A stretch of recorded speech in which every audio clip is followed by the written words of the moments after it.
Welcome back to the Jon Krawczynski Show. Man, we have a lot to talk about today. It's been a fascinating postseason. This is the Jon Krawczynski Show. This is TalkNorth.com. When you find a show you like at TalkNorth.com, please subscribe to your favorite podcast app. We're coming to you from the Aquarius Home Services Studio, and we're presented to you by Lexus of Wayzata and Maplewood. John, we both recently left the media room over at Target Center last night. Actually, it wasn't a late game, so it wasn't like a tough night or anything. But my God, what a game. We have to start with Wemby, the elbow, and to me, the most fascinating thing about the elbow was the fact that Nas didn't complain at all. He didn't complain to the officials. He didn't complain in the press conference. He didn't complain in the locker room afterward. He was joking with people about it. His teammates were joking about it. I said this in my column. If a hockey player hit another hockey player with that elbow, it would have been, 20 people on the ice beating the snot out of each other, gloves everywhere, hard to restore, and the players would have been picking fights with each other for years. Nas is like, I'll go make my free throws. I mean, just incredible, Jim, when you think about the way that this is the tallest, I don't know about the biggest, but the tallest player in the NBA who winds up his torso and uncorks and has this elbow screaming right into Nas's throat, drops him, and he's up in 4 seconds. I counted. It took him 4 seconds from the time that he hit the court until he popped up. And, he absorbed all of that energy and that punishment, got up, shook it off, and then played a great game afterward. Like, I'm glad you mentioned the hockey players, Jim, because that's what they say all the time, right? These basketball players aren't tough like hockey players. Like, Nas Reed was as tough as you can possibly get in that moment. And he then delivered some huge rebounds, a couple of big shots, some 4 assists, and just really he and Anthony Edwards were the two that really willed the Wolves to a victory. And so the way that he was able to take an absolutely vicious elbow and not only shake it off, but stay in the game, hit the free throws, and keep going, just incredible by Nas Reed. Yeah, and listen, Mitch Johnson tried to talk about, act like this is a reaction to the league being so hard on Wemby and him not getting calls and everything. Wemby, by all accounts, nice young man. He's been an admirable human since he came in the league. Everybody likes him. But this act in and of itself was vicious. And if he had connected a little closer to the teeth, he could have really done some damage. He deserves another game suspension. He's not going to get it. He's just going to get a fine. He'll be playing in Game 5. But that was an ugly, ugly moment. It was, Jim. And yes, we kind of look at Wemby as this incredibly thoughtful, very stoic dude.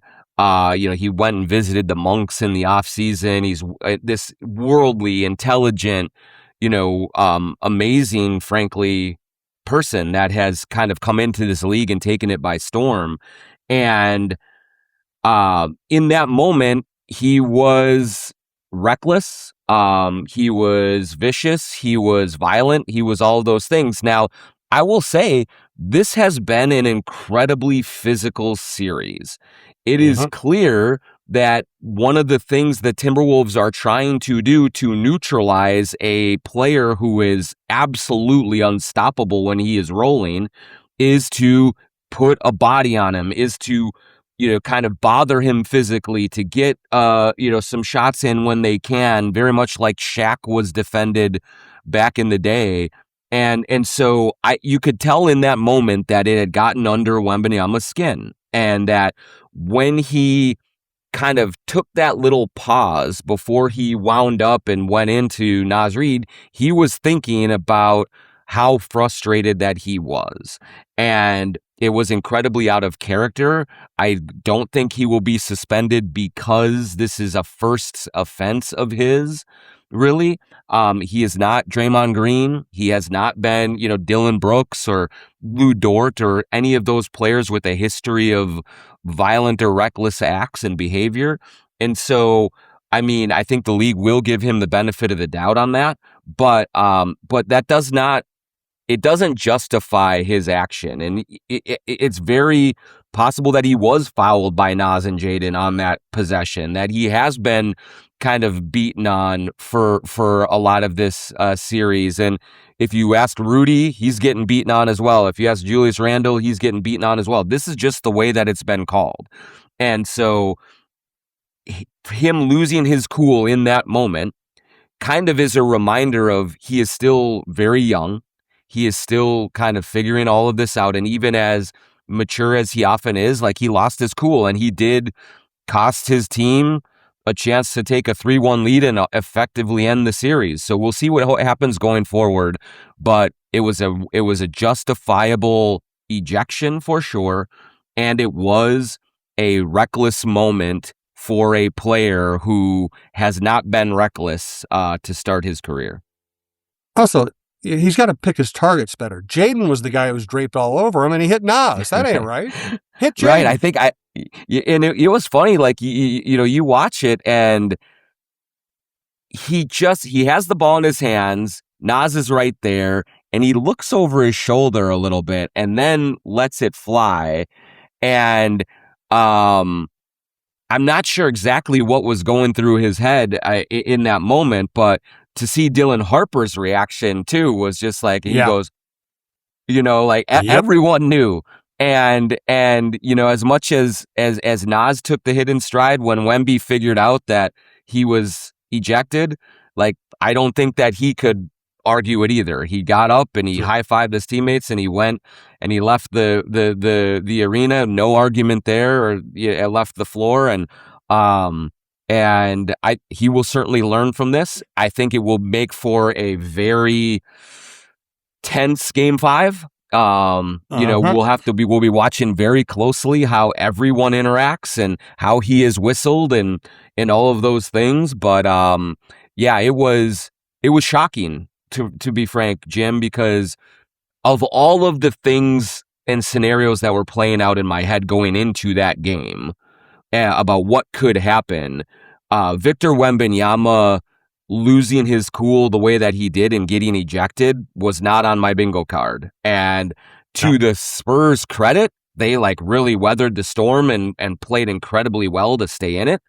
But that was just, there can't be a normal game in these playoffs, it seems like, for the Timberwolves, and that was anything but a normal game on Sunday night. The playoffs have been epic and chippy and now violent, and it's going to be a fascinating series.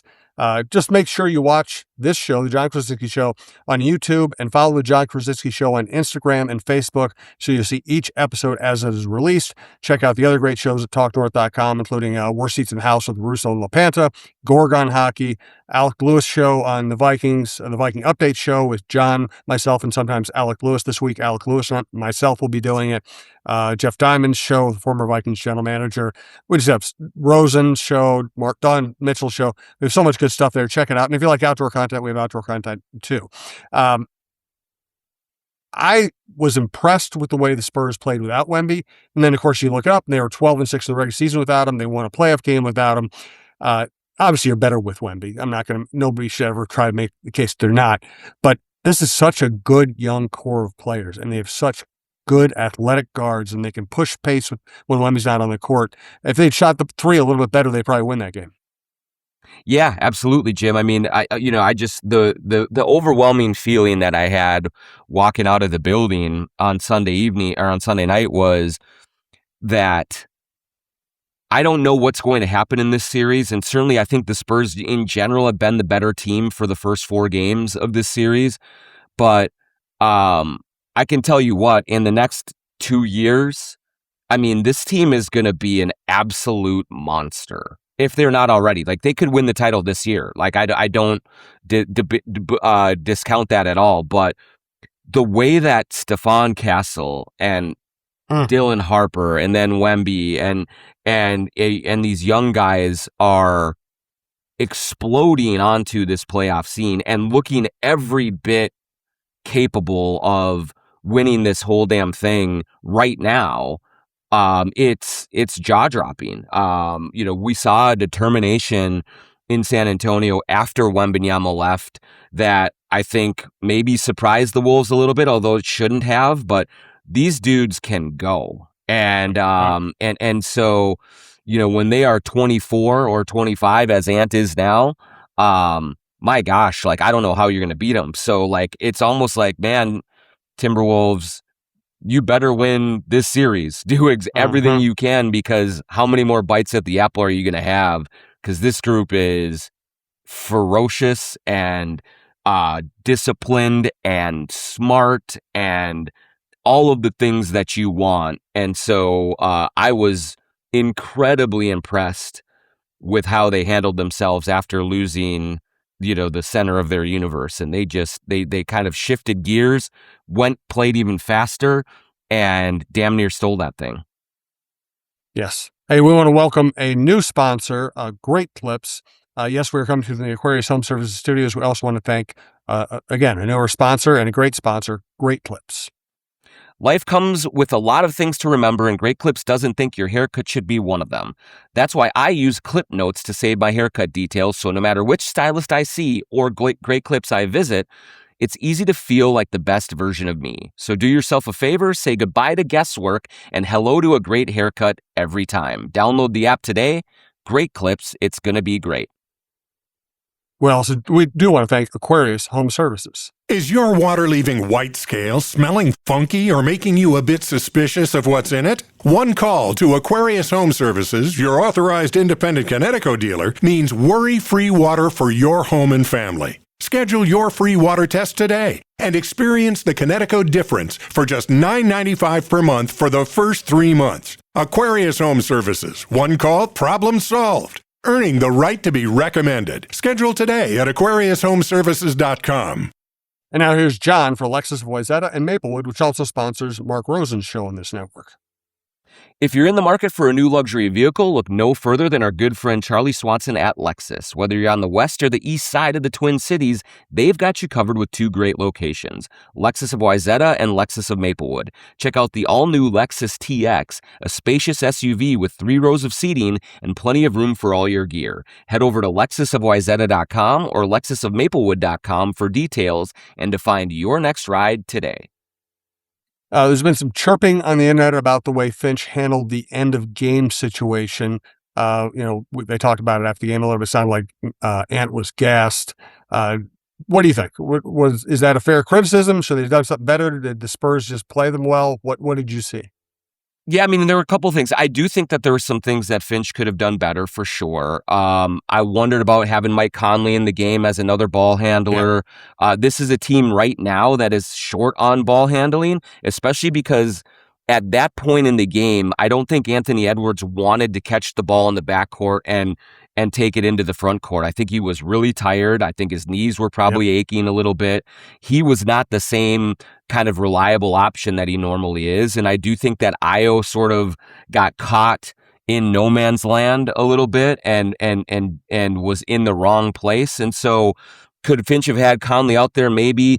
But then you worry about Conley's defense against those big guards.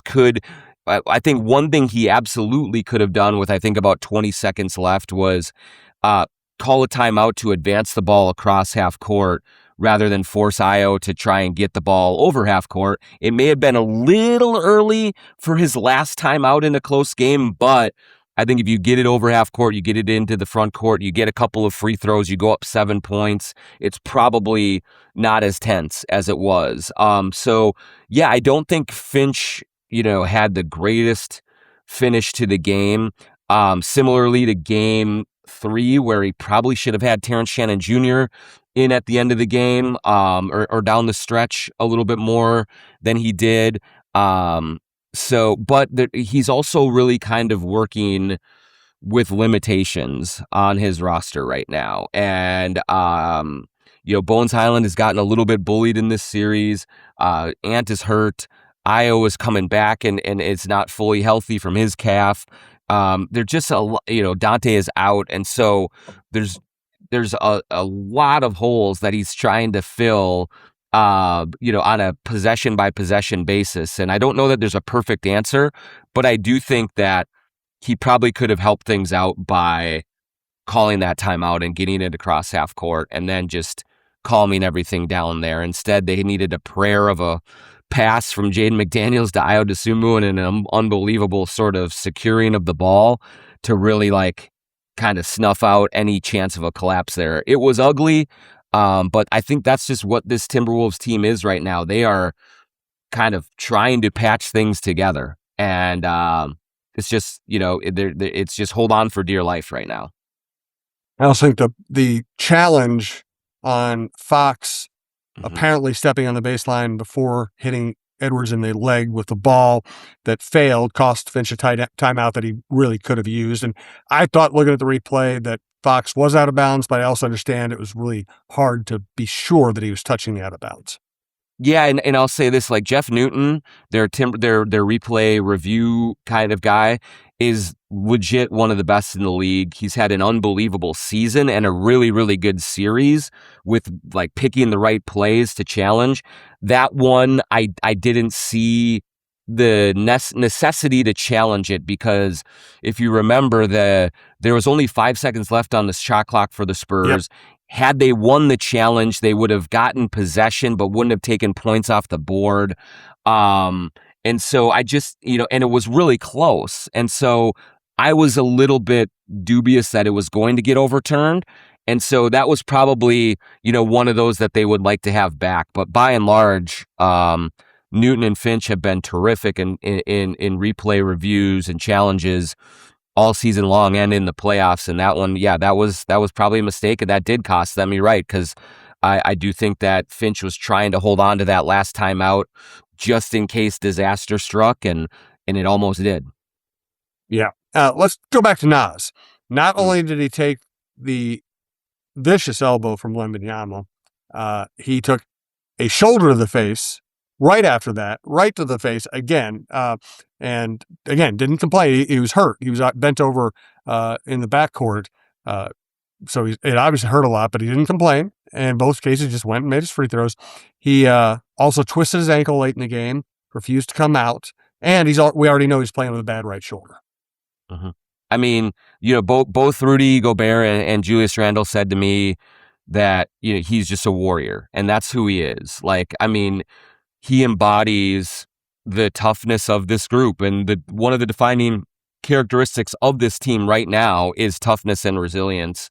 And Nas Reed is kind of one of the poster boys for it. I mean, you look at what Anthony Edwards is playing through, Dosunmu's playing banged up, Julius Randle's playing banged up. A lot of these guys are hurt or nursing some kind of injuries. And then Nas is like putting his body on the line, diving all over the floor for loose balls, falling down, spraining ankles, hurting that shoulder. Like, he's just giving everything that he has. And you can see that his teammates are responding to that toughness and that sacrifice. And I think the most impressive part about this for Nas, Jim, is that really over the last maybe 4 to 5 games in these playoffs, is he's not only playing hurt, but he's playing well. Yes. This is more of the Nas Reed that we have expected to see, and hasn't always been there this year with all the injuries that he's dealing with, I think, some of the heartache that he dealt with in the preseason with losing his sister. Like, I just don't think he's ever been fully in mentally and physically, but we're seeing him play great defense. We're seeing him grab rebounds. He had that little no-look pass to Rudy Gobert that turned into a 3-point play with about 3 minutes to go. That was an enormous moment in the game. He is playing better right now than Julius Randle, who is kind of struggling, especially offensively. And so the contributions that Nas is giving this team on both ends of the court is just, it's essential to their chances of pulling off what would be a major upset. And you can just tell that he's the longest tenured player on this roster. He's been here 7 years, and his teammates love him, and they know everything that he is going through. And when he delivers the way that he did in Game 4, it just does, I think, bring another level to the inspiration. And so Ant was amazing, and I'm sure we'll get to him, but quietly, Nas Reed was one of the backbones of that performance, and one of the major reasons that they were able to survive that game, and why this is 2-2 and not 3-1 going back to San Antonio. I want to talk about Ant, everything he's gone through, the rotation, and I do want to talk about Julius Randle. But first, we want to thank the people who make this possible, and starting with the OG's TSR Injury Law, 612 TSR Time. I'm sure that they were thrilled to see Nas Reed handling things the way he did and playing the way he did and earning that victory last night. Again, what you need to remember about TSR Injury Law is if you were injured, they will be of great help to you. Call 612 TSR Time. They'll take good care of you. They're good people, and they win lots of cases. That's why they've been such a great Minnesota success story. 612 TSR Time, 612 TSR Time. Here's John for True Vision Institute. True Vision Institute in Bloomington. Go to truevision.com to set up your free consultation to go in, like I did almost 2 years ago now, to talk to them about LASIK surgery. If you're watching this on our YouTube channel, you see that I'm not wearing glasses. I have not been wearing glasses now for 2 years, and I am seeing clearly, accurately, and my life is just so much easier having gone through LASIK surgery with True Vision. The people there are so welcoming. They make it so easy. Dr. Chu is this very calming influence once you are in the room with him and going through the procedure, and they get you in and out from start to finish very quickly, very easily. Go home, sleep it off for a little while, wake up and see it clearer and better than you ever have in your life. So go to truevision.com. Go in for the consultation, tell them the Jon Krawczynski Show sent you, and then look forward to the moment right after you're done with this thing and you say, I cannot believe I didn't do this 10 years ago, because I did that exactly. Kicking myself, but so glad I did it. True Vision in Bloomington, truevision.com. We also want to thank sglambchops.com. My t-shirt from sglambchops.com is in the wash right now, but I am wearing their sweats. Just go to sglambchops.com for the most comfortable, stylish casual wear you can find. Use the promo code JONK20 for 20% off everything that you get at Lamb Chops. Hoodies, sweatshirts, hats, pants, sweaters, t-shirts, shorts, everything they got at Lamb Chops. You can wear it out on the North Loop on a Friday night. You can wear it to Target Center, where you'll see Lamb Chops all over the arena for Timberwolves and Lynx games, or you can wear it lounging around at home and be super comfortable. They got the best of both worlds at Lamb Chops. So go to sglambchops.com, use the promo code JONK20 for 20% off everything you get at Lamb Chops. I will have sglambchops.com's Twitter question of the week at the end of this show. Julius Randle, he was a mess last night. I really thought for them to win this series, he was going to have to be a major positive factor. They're hanging in kind of without him right now. They are, Jim. I will give him this. I thought that down the stretch in the fourth quarter, they're down 8 points. They're trying to scratch and claw. He was terrific defensively, forcing some turnovers, playing really good individually one-on-one defense. He was a plus 12 in the game, so he really did impact winning.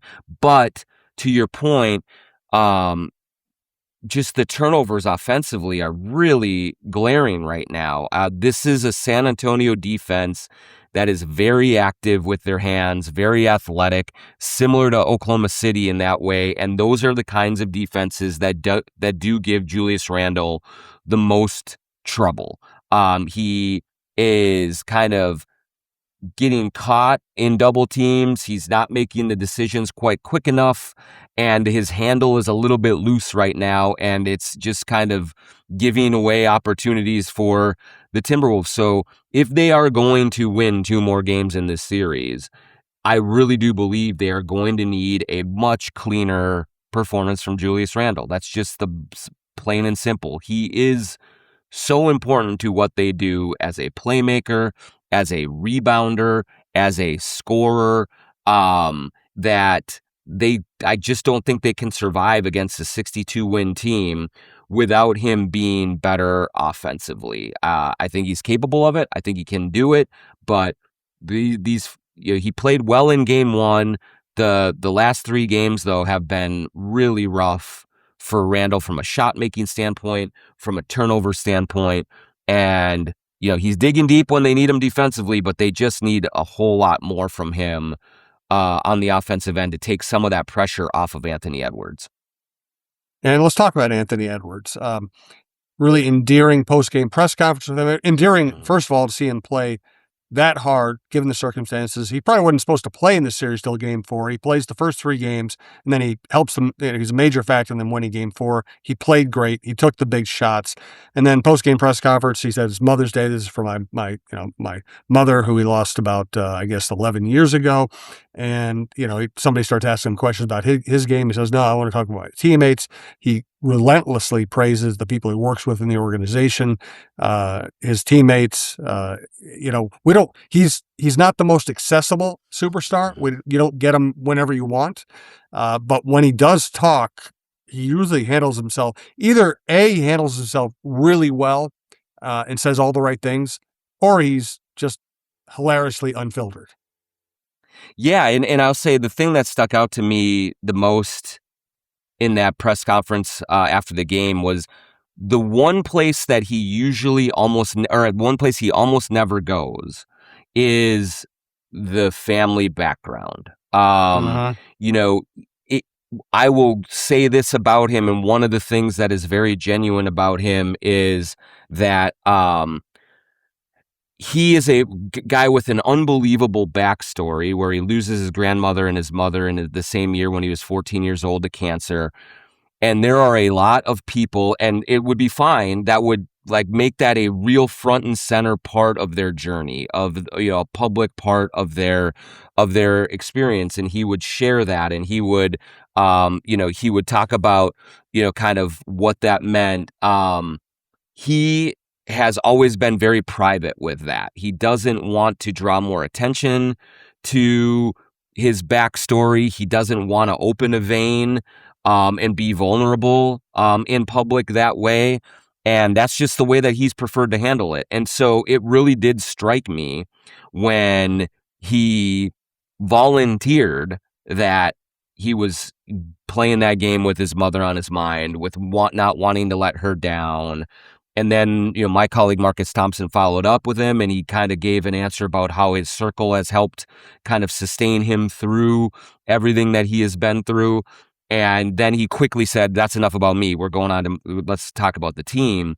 But it does show that there is a level of trauma that he has felt in his life at such a young age that I don't know that until he's much older and much more willing to just kind of settle with things, that he'll ever really let everyone know what that has really done to him. And there was a little glimmer of that in that post-game press conference, and just a little acknowledgement of how much loss he has felt and how it still is on his mind. He has this very charismatic, smile, happy sort of approach to playing this game. And so you almost forget sometimes what he's been through, and what he went through as a very, very young child. And so I thought that his willingness to even mention and acknowledge that a little bit was telling, because it's just not a place that he normally goes. And so you put that with how amazing he was in the game and how amazing he's been in this series. I mean, we're reaching mythical proportions for what Anthony Edwards is doing every single night for this team. What percentage of his usual explosiveness do you think he has right now? Because he just seems to be managing it and just finding other ways to score rather than just going and dunking on people. Yeah, I mean, I think that's the most impressive part of this whole thing is he's almost had to reinvent his game, because I would say 60% at most. Sounds right. Maybe even less, Jim. There were a couple of times, and there's been several times in this series, where he has turned a corner, and if he were healthy, he would have been right by the defender and elevating and dunking, and it didn't matter if it was Wembanyama or Cornette or Harper or whoever was at the rim, they were going to get pushed right into it. He cannot do that right now. He cannot elevate with any kind of force. it feels like he might have like 4 or 5 spots within a game where he can just really turn it on and like use that speed or that power or maybe elevate to block a shot, but that's it. Like there's no more of it. And so he's had to be much craftier in this series, much more resourceful. And you think about a player who does rely so much on athleticism, you wonder if he has that club in his bag. But I think he's really showing in this series that he doesn't just have to be a guy who can dunk over you, who can just get by you. He's finding his way to get to his spots, even though his speed, his agility, his quickness, his explosiveness, all of that is at a much lower rate than normal. And so this is taking a lot of instinct, intelligence, like all sorts of other qualities to navigate these games rather than just overwhelming his opponent with his athleticism. And so that's what makes this, I think, even more impressive to me is he goes for 36 against an incredible defense with 2 bad knees and with maybe like 3 moments in the game where he's like, okay, now I'm by him. I can go and I can elevate and I can try and score at the rim or whatever.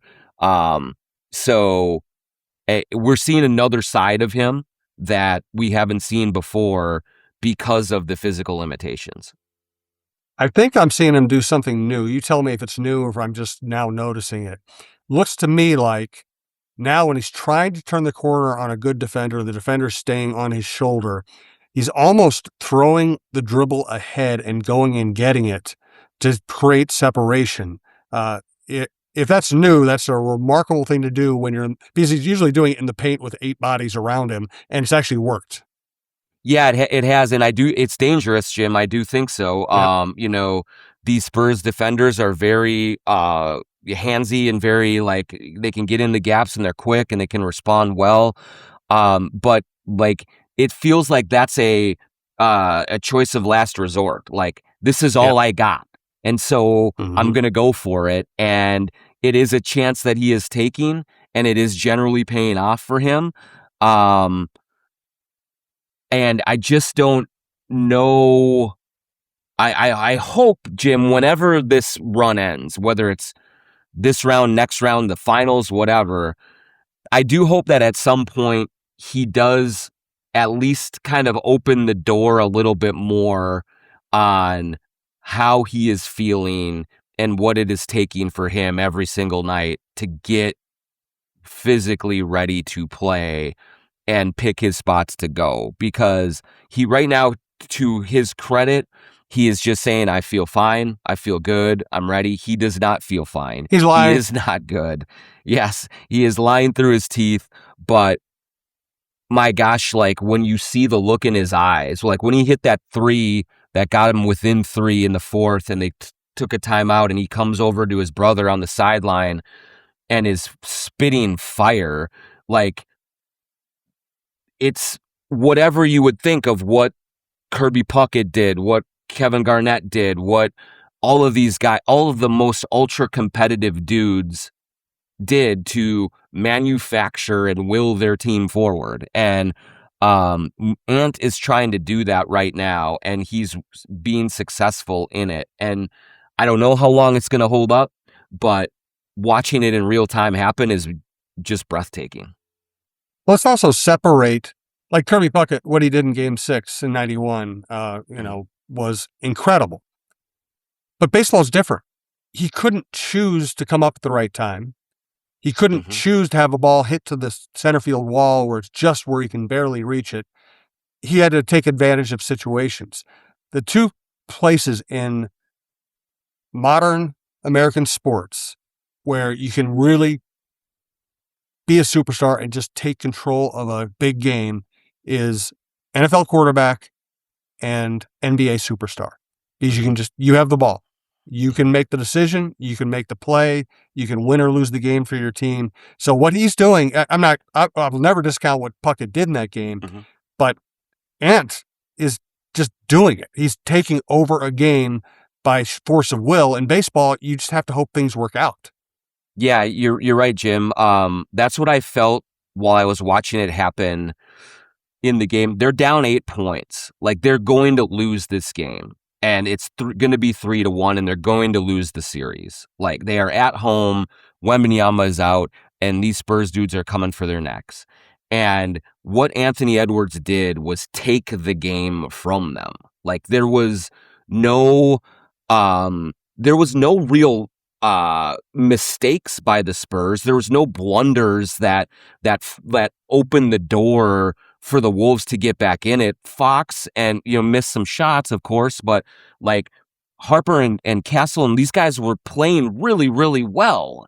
And then Ant looked them in the eye and said, that doesn't matter. I don't care that you are playing this well. I am going to grab the game by the throat and I am going to pull it away from you and I'm going to save our season. And that's what he did. He hit threes. He hit pull-up turnaround jumpers. He was making defensive stands. Everything you could ask him to do, he did. And I don't even know what he has for knees right now. It's probably like ground beef and chewing gum wrappers holding him together. Like that's what he's doing, but he is just he is imposing himself on this series and on this league in a way that very few players are able to do. And when that happens, yes, and when when that Venn diagram kind of meets in the middle, there's nothing more entertaining to watch. And that's what Ant is giving us right now. Couple more things. We'll wrap up the show. First, just preview. You're about to fly out to Game 5 in San Antonio. What do you expect?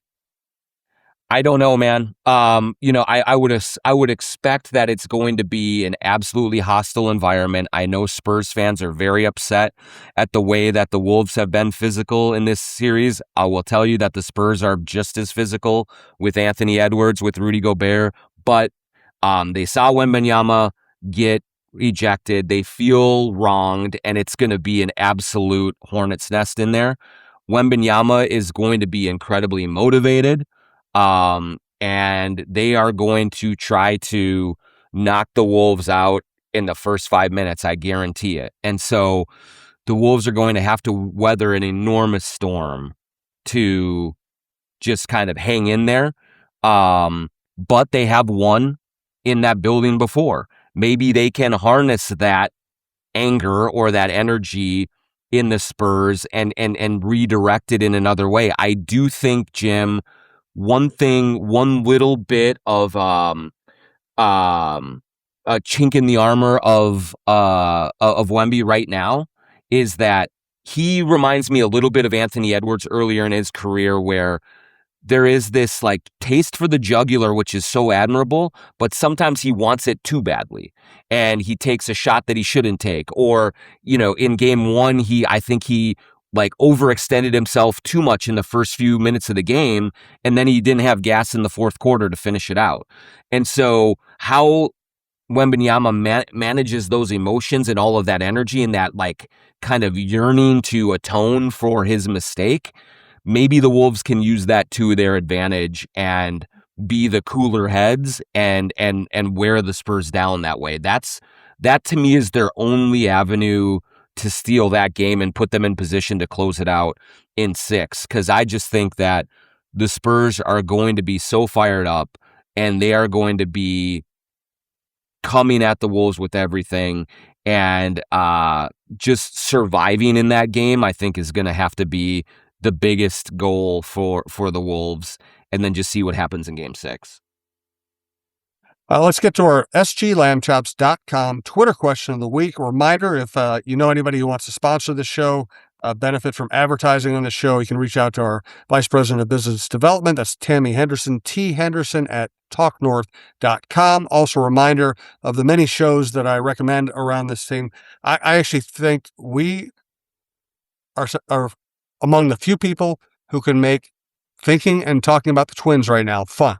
Roy Smalley, great baseball analyst with a great storyteller. Lavelle E. Neal III, who great inside baseball knowledge. Also, they both just know so many anecdotes. We have so much fun talking about Twins, even when the Twins are struggling. Check out that show as well at talknorth.com. All right, let's get to our Twitter question of the week. Yeah, so remember, go to sglambchops.com, promo code JONK20 for 20% off anything that you get at Lamb Chops. And I'm going to go to, I just found it here.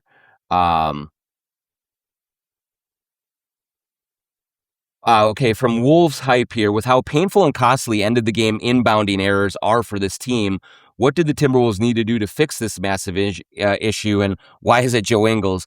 It's a good question in terms of that. Ant has been inbounding a lot in especially in the second half of games, and he said it to us after game 3, I think, that or game 2, I can't remember now, but like he's like, I'm not a very good rebounder or inbounder, and I have those problems. And you say, well, why does he keep getting those opportunities? And I do think part of it is because he is hurting right now. And on an inbounds play, you have to have quick twitch ability to get yourself open and to make yourself available to get a pass and then get back up the court. And so we do see some panicking with Ant in those positions. But I don't know that there's another solution until he feels better and good enough to be out on the court and receiving the ball and then making the right plays with it from there. The one good thing about that is that I do think that the longer this series goes, especially because they have 2 days off in between games 5 and 6, that Anthony Edwards is getting stronger physically with each passing game. He's getting his wind back. He's getting more strength and energy back. And so as long as he doesn't tweak those knees in some way, shape, or form, I think by game 6, he should be much better off and much more capable of handling some of those duties than he is maybe right now and that he has been the last couple of games. But yes, the Wolves have not always had the highest IQ. Some of it's Ant, some of it's Io, some of it's a bunch of other guys. But they don't play a clean game right now. And that means that every game is up for grabs all the way until the last buzzer. And that is going to make for coronary issues and hair follicle issues as you're pulling it out, watching this team. But this is the roller coaster you're on right now. And so you better just strap in tight and hold on for dear life. Great stuff, John. Travel well. We'll talk to you soon, and I'll see you at Game 6.